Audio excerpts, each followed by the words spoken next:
নবরত্ন চাটনি বা ফলের চাটনি বানানোর জন্য প্রথমেই এখানে নিয়ে নিয়েছি কিছু ফল, যেমন এভাবে কেটে রাখা আপেল, নাশপাতি, আমসত্ত্ব, আঙুর, কমলালেবু, কাঁঠালি কলা, কিশমিশ, কাজু বাদাম, দানা বাদ দিয়ে কাটা খেজুর আর বেদানা। এবার ফুটন্ত জলে আপেল ও নাশপাতি দিয়ে ঠিক 1 মিনিট ফুটিয়ে জল ঝরিয়ে প্লেন জল দিয়ে ধুয়ে নেব।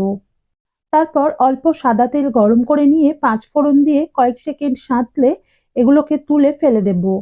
এখন অল্প আদার রস দিয়ে একটু নেড়ে জল, চিনি ও নুন দিয়ে চিনি পুরোপুরি গলে যাওয়া পর্যন্ত ফুটতে দেব।